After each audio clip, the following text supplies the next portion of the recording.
Know that if you need to access captions, you can go to the meeting controls on the bottom of your screen and select CC icon titled Live Transcript. And then you can click on the option show subtitles to gain that access. We will also drop down a stream text link that I will drop in the chat. That is also a great option to see live captioning from an interpreter. You can change the font size, font color, and then you can also make the captioning full screen for you. We will be having an open discussion right through this. So thank you so much for sitting through my little bit of housekeeping. Now I will hand it back over to June. Okay, thanks, Carla. So welcome everyone. Again, I'm your host, Pete Pales, and we've just watched the Survival by Zip Code. And so today's discussion is about heat waves.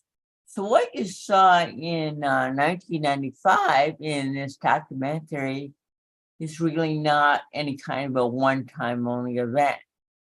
And actually by August of this year, extreme heat killed many people in the US. And heat is notoriously dangerous, causing more deaths each year than any other form of extreme weather for the last 30 years. I mean, that's something new to me. And unlike other natural disasters such as hurricanes or extreme heat comes and goes invisibly. Heat waves destroy less property but claim more lives than any other disaster. So that by August of this year, heat death toll was already higher than both the 10 and 30-year averages.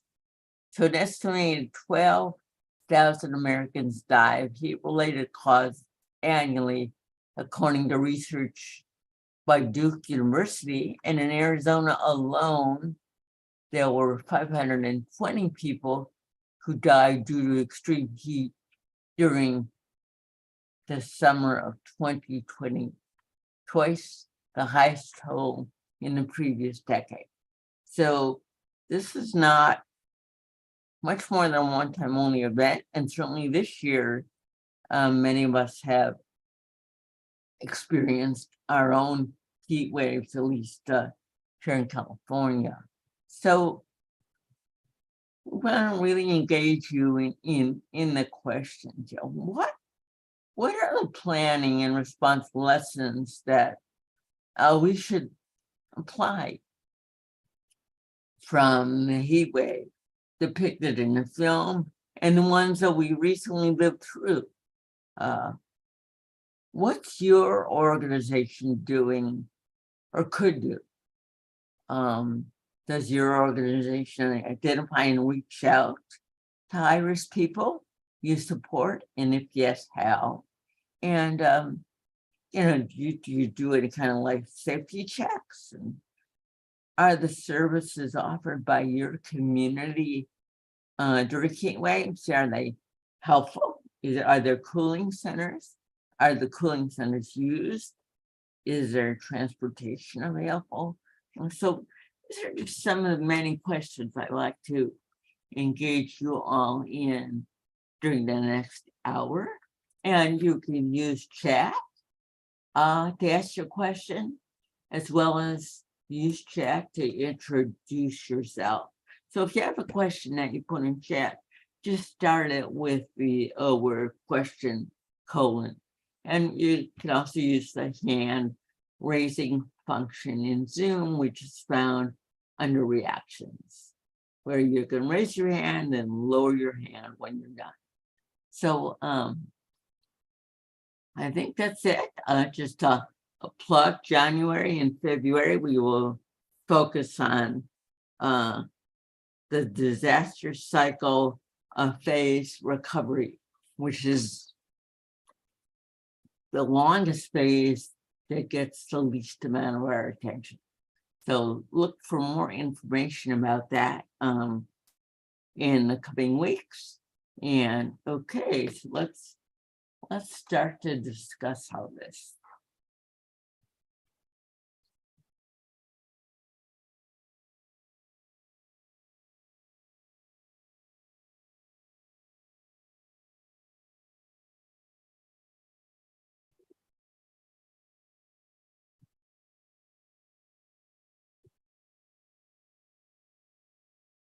Gonna keep this real casual, so just speak up or raise your hand or whatever's comfortable.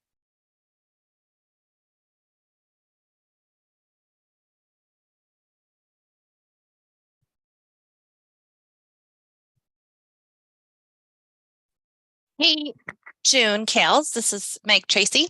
I was just going to put in the chat an example of a city county health department's statement on heat safety. This is from my community in Missoula, Montana.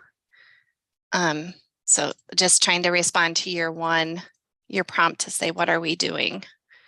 I think providing leadership through statements like these might be an example. Just trying to get the conversation going because I'm eager to learn what people are doing.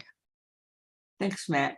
And have you actually had to apply what the statement discusses, or are you waiting for your heat wave?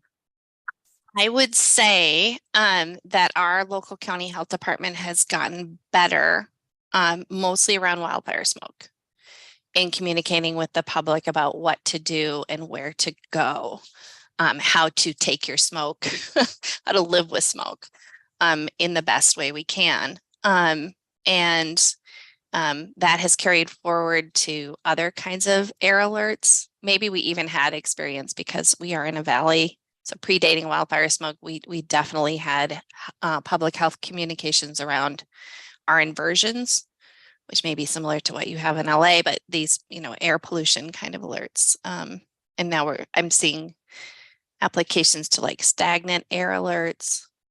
We certainly have our winter weather storms. I think we're not quite where I've seen other communities like Oregon and Washington with their cooling shelters. But we are beginning to build that capacity. I think we have examples. Yeah, thanks, Mac. I do wonder about the overlay from what the film discussed about privilege.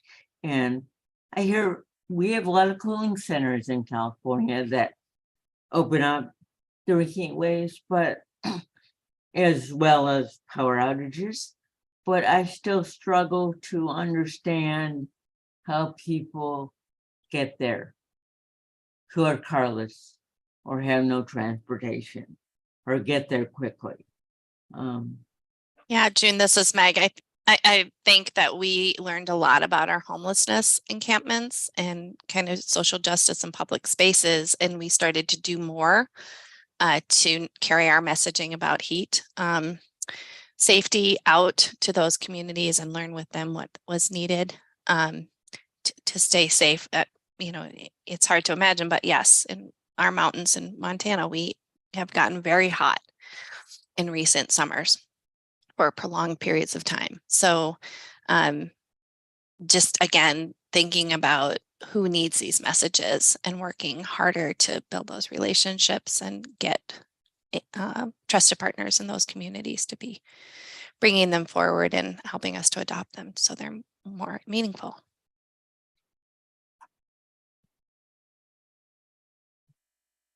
I'll also mention one takeaway for me. This is Mag from, and then I'll be quiet.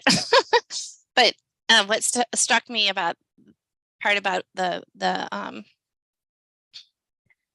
movie, people with disability have a really hard time getting out of their homes independently and to a place like a cooling shelter. And,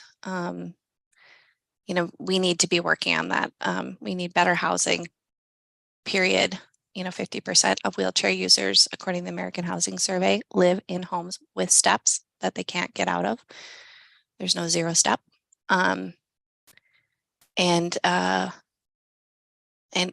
hard to imagine if you were hot and really exhausted, how you would even be able to problem solve through that and get to a cooling shelter. So building accessible, affordable housing. That includes not just HEPA filters to clean the wildfire smoke, but also as cooling.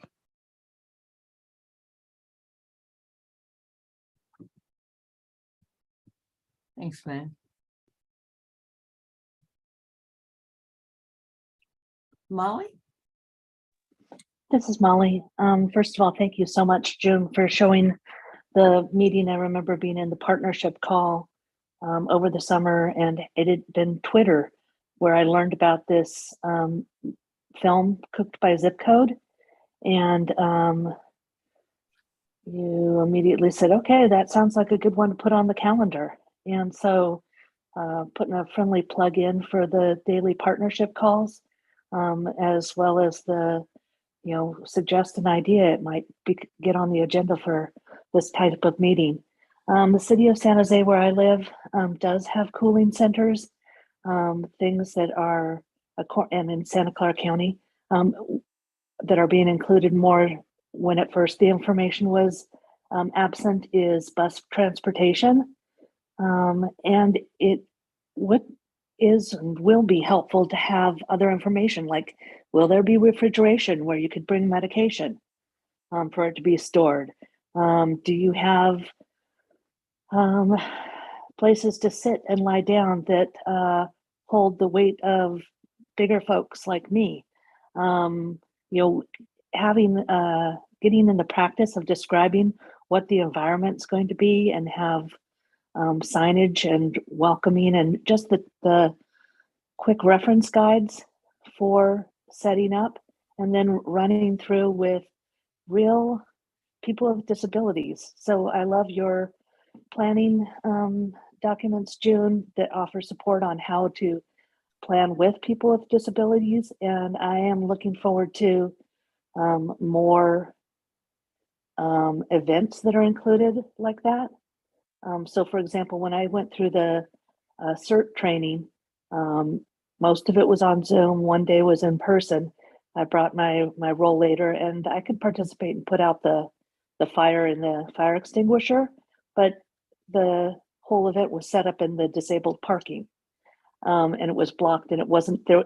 The entrance to get in was blocked. So with our practices, the skills that we can use include having that that welcoming entrance and transparency. What I hear from one of my friends, an activist who had been involved in the 504 sit-in, was, don't waste my time. In other words, don't make me call around to get information that you could have, probably do have, and can just post and make it easy to find. So thank you so much for this community and conversation. Appreciate it. So Olga, on to you next, but I just want to comment on Molly and say, Molly, these are the details that often get overlooked, even when we promote resources. For example, your issue of refrigeration availability in these centers, or access to plugs and power, or not conducting exercises in the accessible parking spaces, or whatever, or using it as a loading and unloading zone. Those are the kind of issues that don't make accessibility surveys, but are actually, equally important as these things get set up. Olga, and then Marcia. Great, thank you so much. And thank you for organizing these calls. I'm in the emergency management business, in the business of emergency management, and I learn a lot here. So thank you. Keep having these calls. It's wonderful for us and for the community. So I represent the city of Oakland. We're in Northern California. I see that there are people from all over the place here. So that's we're very close across the bay from San Francisco, just to give you some understanding of geography. Oakland, generally speaking, has mild weather, but we do every now and then in the summer get a week or so of what we consider extreme heat in the city. And we also usually get a week or two of extreme cold in the city. When we consider to open cooling or warming centers, because right now I'm thinking warming centers is getting cold, it's getting wet, all that. Our predominant audience seems to be the population that is unsheltered. In the city of Oakland, we have over 5,000 people who are unsheltered in some way, either completely unsheltered, sleeping on the streets, or they're sleeping in tiny homes provided by the city, or in everything in between. So while we absolutely ensure that the cooling centers and the warming centers we open are ADA accessible, and we as the city conduct these in-depth ADA assessments that go kind of beyond the basic ADA, we measure all the doors, we measure all the the doorways on the floor and the heights of all the toilets, appliances, tables, and so forth. It is a challenge to find fully ADA compliant buildings or spaces. For our cooling centers, we typically use libraries. So for those of you who may not know or may have forgotten what library looks like with all of our electronic devices, libraries usually they're open to the public, and because of the books and stuff, they usually have some sort of air conditioning or warming, heat or whatnot. So I recommend that you find out where your closest library is and what the hours of operations are. We basically advertise to the whole city, hey, if it gets too cold, too hot, or anything in between, and you need some respite, please go to your local library. Additionally, we use senior centers. Those are a little bit harder because they may have regular programming going on. So we have to assess the need versus what is happening. But because they're senior centers and if they have programming, a lot of the seniors already know to go there. So in terms of medication, I think this is a great point. And we have not open cooling centers that allow for medication storage. The reason being is because hot weather does not necessarily necessitate the cutoff of the electricity. So it may be hot in your house or in your apartment, but your refrigerator is working. Where we are concerned in California is our public safety power shutoffs, otherwise known as PSPSs, because that's when your power goes out. In PG&E in Northern California, I don't know about Southern California, but in Northern California, we open community resource centers with PG&E, and that's where they would offer like power and so forth. I'm not sure about refrigeration though, so I will check with PG&E on that just to make sure that they bring that resource. So thank you for pointing that out. It's a good thing for me to know. So end of report for now. Thank you. Thank you, June. Yeah, Marcia, thanks. Or Olga, thanks. Marcia? Hi, June. Hey, everybody. So I'm with the Missouri Department of Health and Senior Services. So I can only speak to like a higher level. We have home rules, so all of our individual counties can do their own thing. But that being said, at the state level, we too issue press statements depending on the weather. And I'm going to stick strictly to the heat here. We also have a social media campaign that kicks in depending on specific triggers, right? And we work with the National Weather Service. We've got this little matrix that says, okay, if we're going to have a heat advisory, these are the messages we're going to send out, so on and so forth. We also are the keepers of the warming center and cooling center maps. It's interactive. You can go on the map. It will tell you where they're located if they're ADA compliant, which they all are. And a lot of our warming centers and cooling centers provide transportation, because here in Missouri, that's a problem because we've got a lot of rural areas. The final thing that actually the Department of Health, we just finished up, it's not posted yet, but will be by the first of the year. We actually drafted a toolkit, and we're calling it an extreme weather toolkit that gives guidance to our local partners on the things that they need to be looking for when they want to set up a cooling center. And we address those issues of accessibility, transportation, things of that nature, because we have a lot of what we call pop-up centers when it gets really hot, particularly in the St. Louis area. We have the heat is just horrendous in St. Louis. And we will have a church, or the owner of a movie theater or someone calling us saying, hey, we want to open up. It's going to be really hot the next 4 or 5 days. What do we need to do? So we have developed some guidance that, like I said, will be posted right after the first of the year that gives them the guidance and the things that they need to think about, especially, for those citizens that might have, some access or other functional needs. So I just wanted to share that with you. That's what's happening in the state of Missouri right now. So Marcia, before we let you go for the moment, can you say a little more about how the transportation works? Because many of us here, whether it's a cooling or warming center or whatever, struggle with that transportation connection. So what's the detail about how that works? Is there a number to call? Is it accessible? Is there a time in your response? How does that work? That is, again, it's individual depending on the location. But our folks do anything from providing vouchers to Lyft, the Lyft company, for them to transport folks from their home to a cooling center. They do the same thing for the warming centers.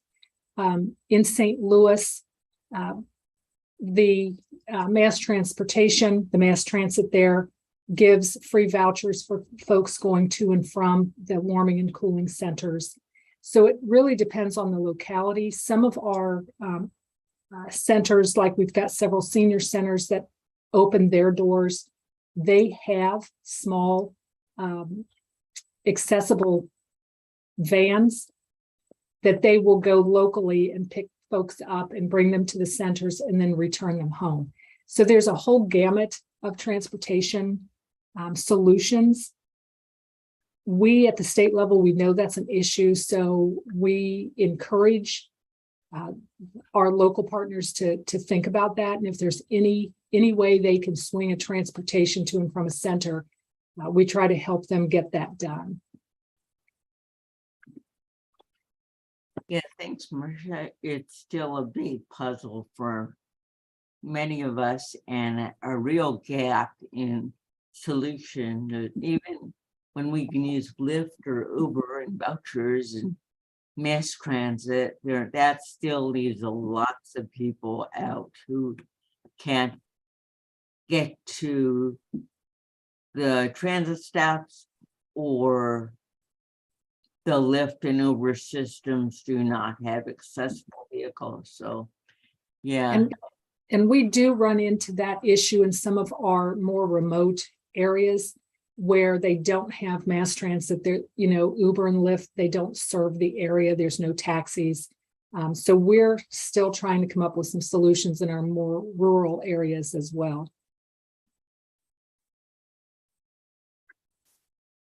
Yeah, back to the movie, what I still struggle with from this documentary and a lot of the messaging that I see, and Meg, I haven't clicked on your link that you put in chat, and maybe some others that are now here, but I still worry that some of our messaging comes from a area of privilege, like that you can afford to do something or that you feel safe doing it. You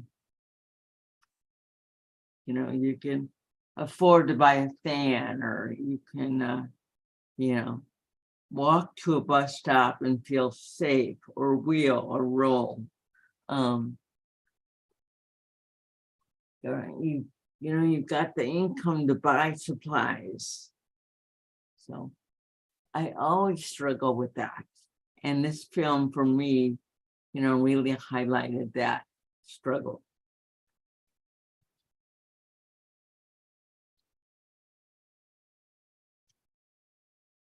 Yeah, Jen, this is Meg. There was the, I think it was, I can't remember if it was who said it, but in the movie it was again, extreme heat just lays bare, right? The disparities. Yeah. Yeah. You know, it's shooting all over everybody. Well, you should, you know, do things I don't have to do.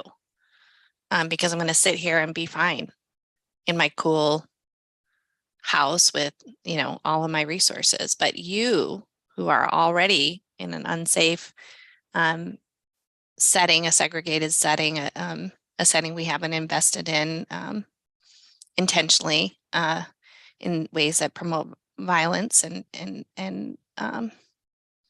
you know, we expect you to do more at a time when it's really hard to do anything. You know, and so, yeah, these disparities exist every day. And events like extreme heat, we end up developing messaging about that are just insensitive to what's going on every day. Right. That's a good key word, insensitive, not inclusive. Yeah, good words.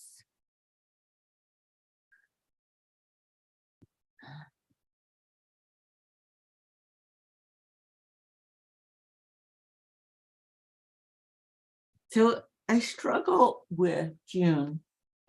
I struggle with the documentary and the book, the author of Heatwave, the book called Heatwave. He really made the case very well that there are two communities equally poor, but one of them had not been stripped of community resources like grocery stores, coffee shops, you know, hair places. And so that network alone, given the same poverty in economic class, did much better because they had not been stripped of those critical community services that made for a bit of a lifeline network because people knew each other. That struck me as well in the movie, and even more so in the book Heatwave. Sad. I hope I don't butcher your name. Go ahead. Zaid Mogus from Long Beach, California. I'm with the Disabled Resource Center. The thing for me, I would say, is also like how the previous person commenting, is that it's communities that are already stable that are able to have things prepared and have the resources available. Because the thing is, like we were talking about cooling centers and so forth like that. In Long Beach, when you look that up, it's, you know, it's not advertised very well, I would have to say, in the sense, because like I know where I live, you don't really see the information. And so that's the thing that's also kind of the issue, is how the information is getting out to the community, let alone if it's accessible. You know, that's like on another level. But then just getting the information that there are these places that you can go to. I mean, everybody knows like going to a mall and so forth like that, but Anyways, like somebody had already said, getting out when you're super tired and unable to on your own. Anyway, so this was very eye-opening too for me. So thank you. And, you know, your point about how people get the messages. I worry that we're so over-focused on websites and social media. And, you know, we need to recognize that messages have to go out, you know, all kinds of ways. Posters, neighbors, radio, TV, social media, shopping bags, you know, sign, you know, or picture posters. But even then, you know, like in working in Hurricane Sandy, I was struck by several people that I interviewed who didn't even have an access to a radio. So things that we would automatically be getting messages from in multiple ways, they got no messages. And it always left me with a aha experience, like, you know, don't assume things based on what you can do. So anyway, Dina? Yeah, hello, June. The pull yourself up by your bootstraps always sticks with me, because there's like this disconnect between we are doing this to help others. You know, we're providing these services and implementing these strategies or planning to respond in a certain way for those that don't have access to the resources. But then at the same time, the statement is made to pick yourself up by your bootstraps. So there's that conflict there. And, you know, I hear that a lot. And like, how do you have someone who has that perspective or value see or understand that there's that disconnect between what you're doing and that value? I hope I was clear with that. Yeah, good. I think that is what we struggle with. What filters do we use to make sure our messaging, whether consciously or unconsciously, doesn't come from some point of privilege?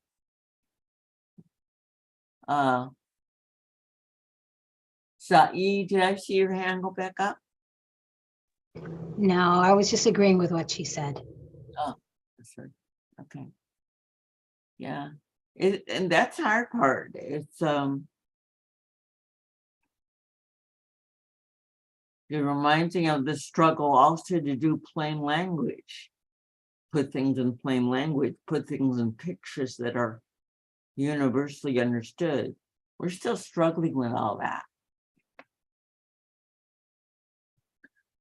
So a question to all of you, and I see many of you are from organizations. So what's your organization doing or could do more of in terms of working with the risk populations that this documentary really identified?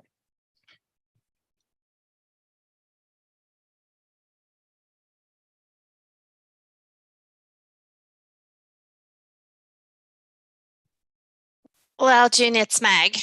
I will say, you know, we do a lot to promote active transportation in our communities in Montana using an approach called I'm using my air quotes, walking audit. We do inclusive interdisciplinary walk move audits with a lot of leadership from our Centers for Independent Living, along with public health, city planners, engineers, and just doing it from an inclusive approach as opposed to the traditional kind of walk audit of your community. Really saying, you know, that somebody who's a wheelchair user maybe has a high level spinal cord injury is an expert, knows as much as a city planner, changes things, and the route changes, the way you do them changes. And one thing that always comes up is that's an eye opener to anybody who's on the audit is that we have provided for cooling and heat shelters. And we really bring forward that not everybody can regulate their temperature in the same way. So you may not think it's a hot day, but it is a hot day for some people, and they need to take extra care.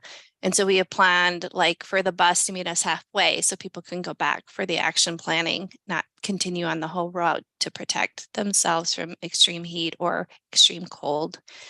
And that's a real eye opener. People don't understand how important that is. And then throughout the route that starts to come forward in terms of where are the trees, where are the awnings, where are the places to stop and rest? Are people allowed to go in here and cool down, even if it's not a part of our route?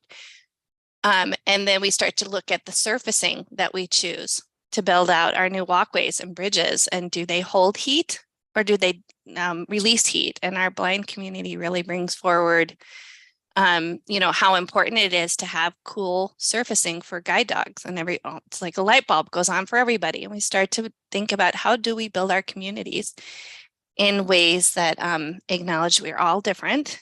We all have different solutions, and they all can make our projects better, our communities better. So Megan, June, so these are audits, you call them walking audits. I would call them eye opener, or we need a name, not eye opener audits, but then we go back to what I think it was Molly was saying, or one of you, about even doing an audit of a cooling center. Besides physical accessibility, what's mentioned, the can you bring your meds? Can you keep them cool? Can you charge your equipment? Can you leave it overnight safely? Can you stay there overnight rather than going back to a hybrid? Absolutely, June. Is this going to function for the people for whom we've intended it to function? And there's so much shared discovery. I mean, people who don't even know what a cooling shelter is are like, oh, so you're trying to find a way to help me stay cool. Well, this isn't it. It could even be that. Because people, the community has so much to add and share. It's back and forth. Everybody is doing what we call shared discovery, whether people are learning about accessibility or disability, or they're learning about emergency management and how, we're trying to do better. It just creates that conversation. I like that idea. I really like this. I'm hunting for a politically correct name. Like, what did you just say? Shared something, shared. Well, Mark Fenton is one of the leaders of this approach, with Dan Burden and many others. Charles Brown is with Equitable Cities. And Karen Korb does a lot of this training for CDC. It is the hallmark is that you want an event that is about shared discovery, where it isn't experts teaching and leading and getting very clear input on their needs so they can be checking their boxes. It is about shared discovery. So how about this, Meg? Shared discovery audits involving users or potential users, right? Yeah, absolutely. And diverse, interdisciplinary, really encouraging that. Yeah. Yeah, and those events don't just happen, right? We all know that doesn't just happen. You have to be doing your work to build the partnerships who help you even design that event. I think it's really important for, with what was said earlier, all those things that are overlooked by people who don't live the experience. So even in a cooling center or warming center, when they lay cables across the floor and people are tripping over them, or when signage is only in English, or when, there's no signs that indicate where the accessible restrooms or entrances are, or parking. So anyway, yeah, interesting.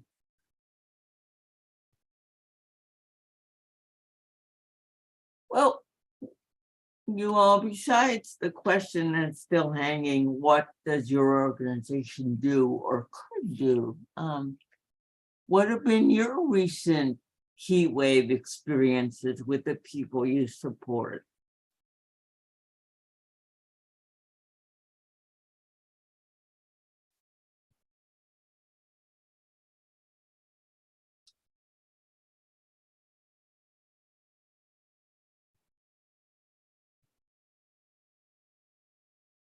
Molly?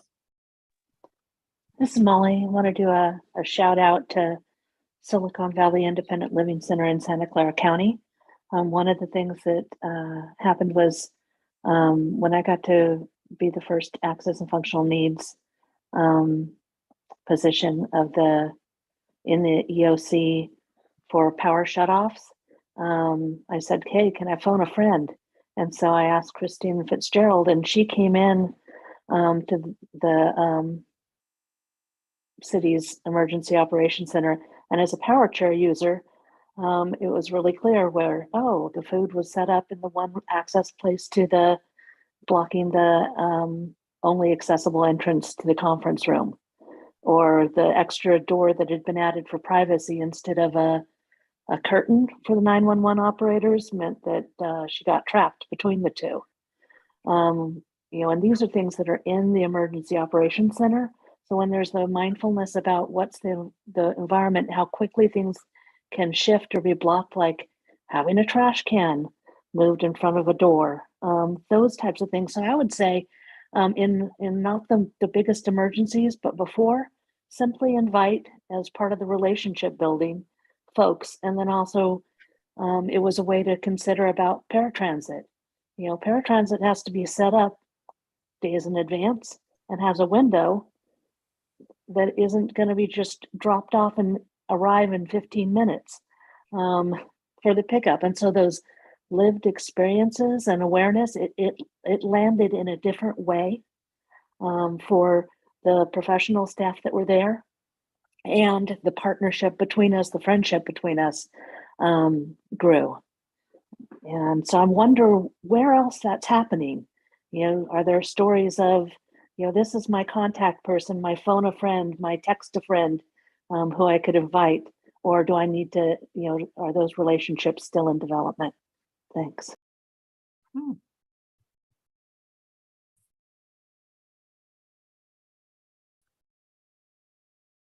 So wouldn't it be eye-opening if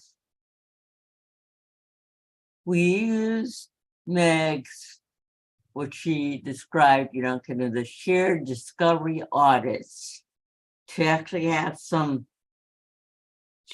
city or county officials actually be with people trying to get to a cooling center by way of using paratransit? Wouldn't that be an eye-opener? Just in terms of the response time.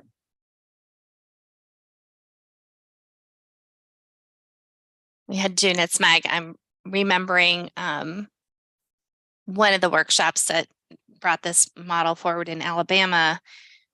We were invited down, and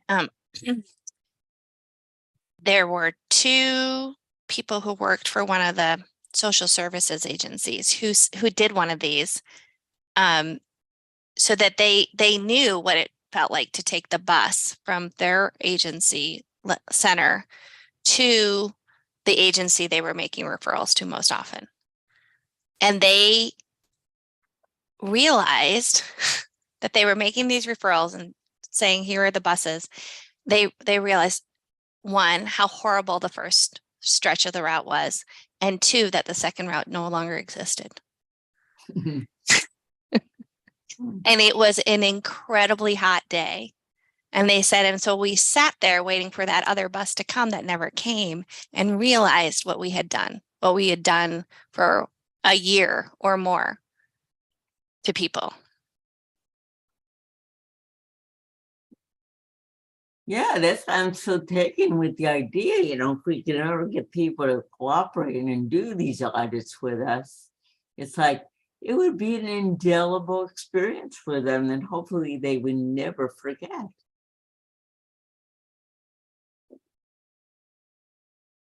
I like the idea. I just think we ought to use it more, or use it, period. It's so much more effective than just, checklists are important too, but people need to understand the intent behind the element in the checklist. And this will bring it home like nothing else.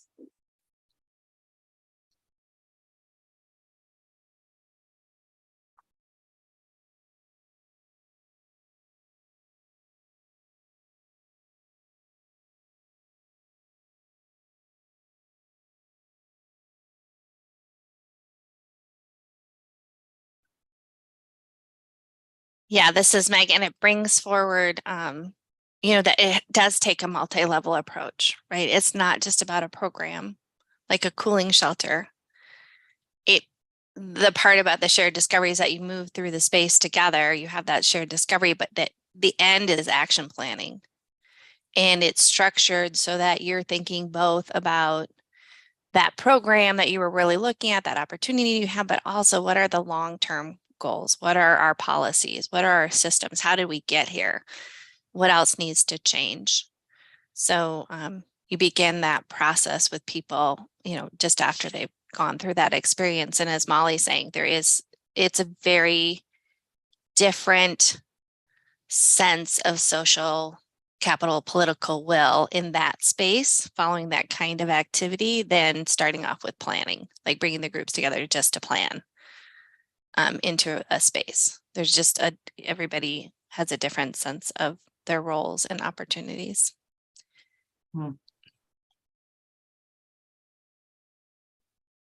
And often things will come up that are so high level that, I don't understand them, but the people in the room get them, the high level policy and other things that need to change so that we don't need the cooling shelters as much.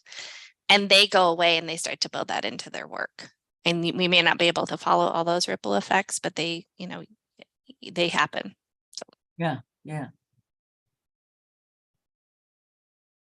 So Scarlett, you put up an interesting post and chat about what you do by mail and how you help people get to safety. You don't have to, but would love to hear more about what you just posted there.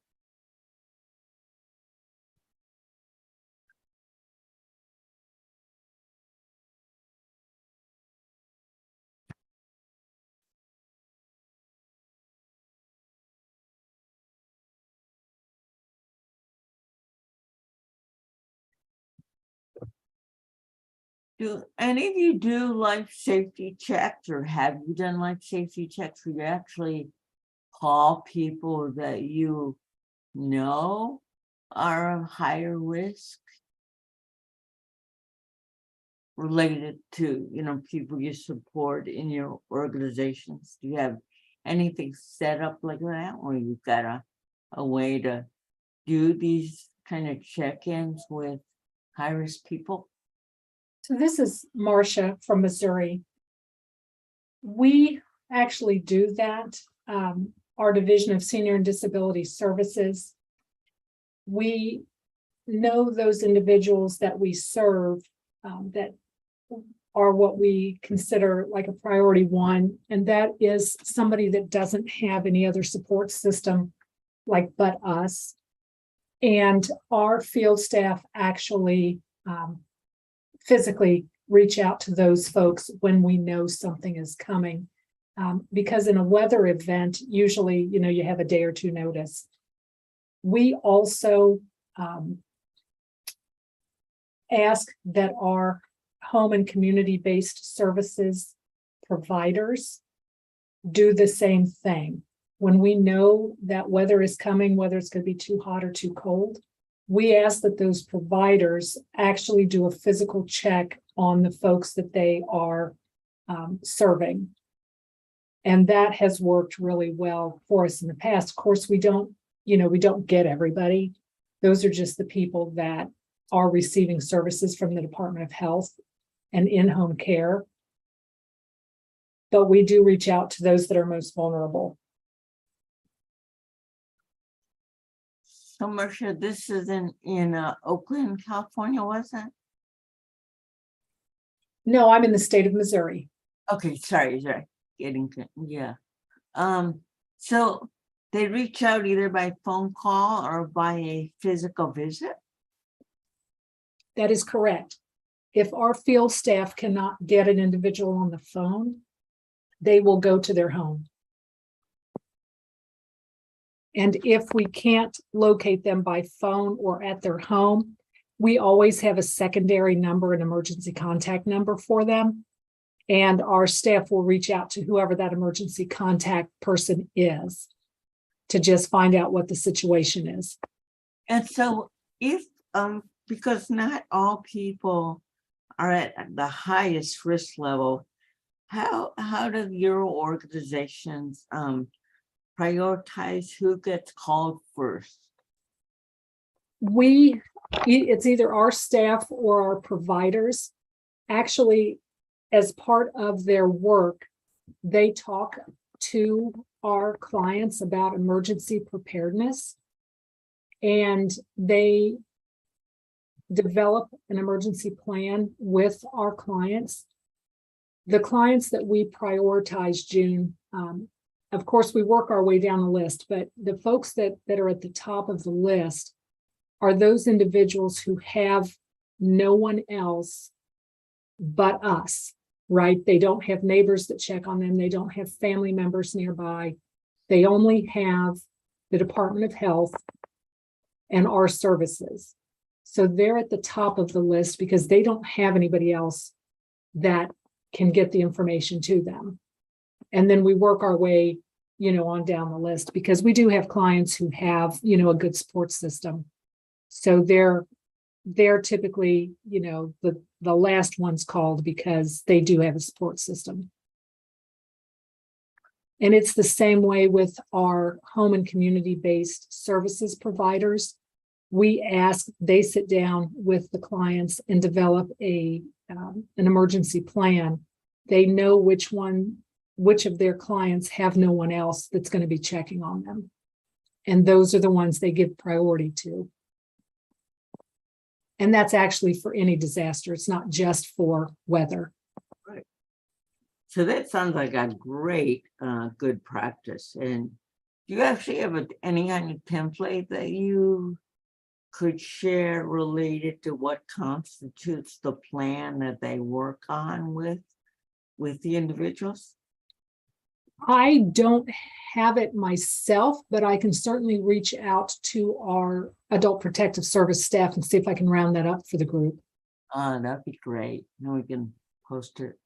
Yeah, but like I said, the drawback to that is that if they're not receiving, services from the Department of Health or in-home services, we're going to miss them. And that's a large section of our population. And on other calls, that's what we talked about in terms of shouldn't that or couldn't that also be the practice of many independent living centers or area agencies on aging or regional centers? And actually, June, I apologize for interrupting you. Now that you mentioned the area agencies on aging, our 10 AAAs also do the same thing.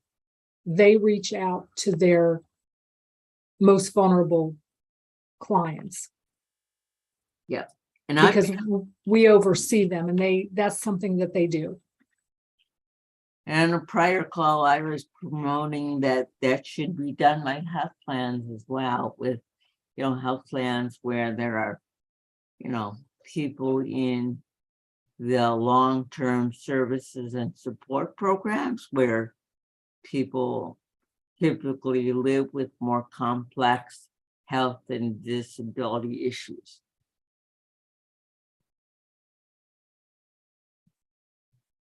Yeah. Any other comments?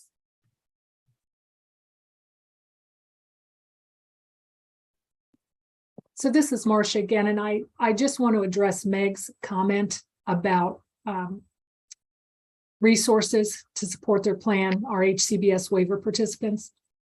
I am not familiar with all of that, but I can tell you that in the state of Missouri, we actually have funds for individuals who kind of fall between the cracks.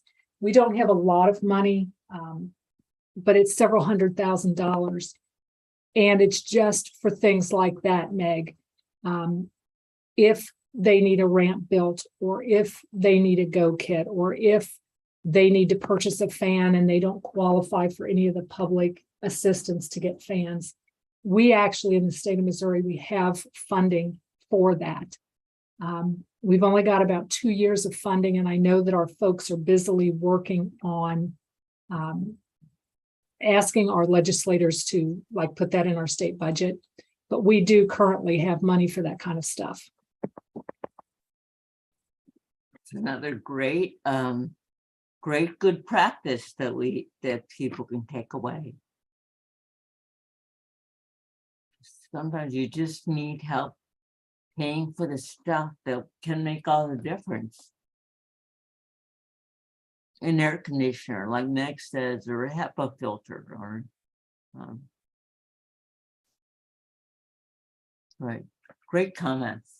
So I know Carla is going to put up the poll, because we like your feedback on these calls and helps us to justify our existence and give us any other input in chat or email me regarding other topics you'd like to see covered in the future, and we'll work on it.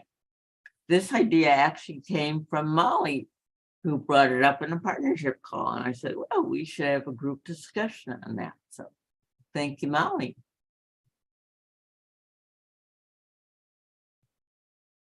Hey, June, it's Meg. I just want to mention one of the big issues that, maybe isn't as addressed directly. There certainly were refrigeration trucks, but for so many people who are trying to operate refrigerators that maybe are not state of the art, or even if they are in these extreme heat, they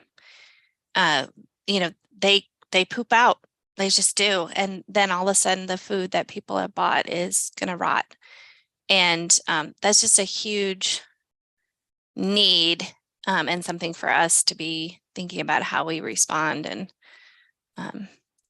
just how important our food banks are to bridging folks through hard times, whether or not they ever thought they would need the food bank. But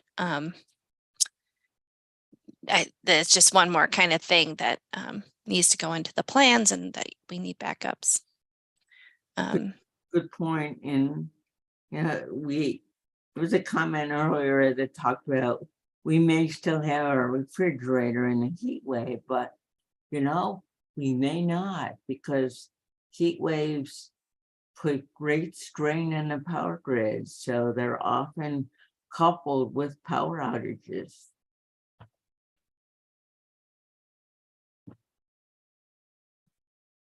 Good points, you all. Thank you for a good discussion today, and hope you have a great holiday season, and that you join us for a recovery focus in January and February of next year. And in March, we'll hear from our FEMA regional integration and coordination specialist, Roxy Crawford, and she covers Arizona, Nevada, California, Hawaii, and all of the islands out there. And there's a lot of them, and some of the tribal tribes as well. So huge region. So we'll kind of hear with what she's been up to and what some of the issues are in that region in March. So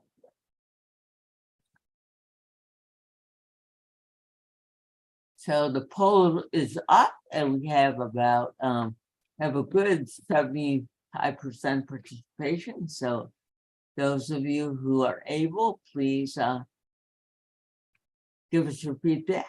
And thanks so much for joining us today. And stay safe. Bye-bye.